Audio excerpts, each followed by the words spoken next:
தமிழ்நாடு முழுவதும் sub இன்ஸ்பெக்டரா police மற்றும் இரண்டாம் நிலை காவலர் தேர்வுக்காக தங்களை தயார்படுத்திக் கொண்டிருக்கும் மாணவர்கள் கடந்த ஆண்டு அவர்களுக்கான வாய்ப்பு கிடைத்து விடும் அப்படின்ற நம்பிக்கையில காத்துட்டு இருந்தாங்க. தொடர்ந்து படிச்சுட்டு இருந்தாங்க. 2024ஆம் ஆண்டே வெளியிடப்படும் என்ற நம்பிக்கையில படிச்சுட்டு இருந்தாங்க.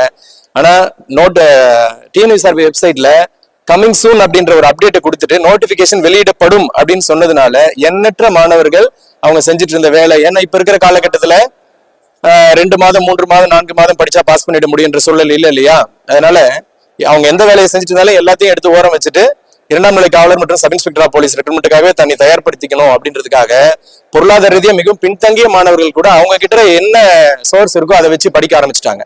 கடந்த ஒரு ஆண்டுல இருந்து 1.5 ஆண்டு காலமா தொடர்ந்து படிச்சுக்கிட்டு இருக்காங்க. 2024 விட வேண்டிய ரெக்ரூட்மெண்ட் விடாம ஏதோ ஒரு சில காரணங்களுக்காக, நிர்வாக காரணங்களுக்காக தள்ளி வச்சுட்டாங்க. அந்த ரெக்ரூட்மெண்ட் இப்ப 2025 வெளியிடும் போது அதே வயதின் அடிப்படையில தான் வெளியிடணும். ஒரு வருடம் அந்த ரெக்ரூட்மெண்ட் தள்ளி போறதுனால அந்த மாணவனுக்கு ஏற்படக்கூடிய அந்த இழப்பு என்பது ஈடு செய்ய முடியாதது. அதை நம்ம பயிற்சி மையத்தை நடத்தி கொண்டிருக்கக்கூடிய ஆசிரியர் என்ற முறையில நிறைய உணர்ந்திருக்கேன். அதனால அந்த மாணவர்களுக்கு 2024 அடிப்படையிலேயே இரண்டாம் நிலை காவலர் மற்றும் சப் இன்ஸ்பெக்டரா போலீஸ் சார்பு ஆய்வாளர் காலி பணியிடங்களுக்கான அறிவிப்பு வெளியிடப்படும் என்ற நம்பிக்கையில் மாணவர்களுடன் சேர்ந்து காமராஜர் பயிற்சி மையத்தின் ஆசிரியர் என்ற முறையில நானும் காத்துட்டு இருக்கேன். மாணவர்கள் அனைவருக்கும் தேர்வில் வெற்றி பெற மிகச்சிறந்த வாழ்த்துக்கள்.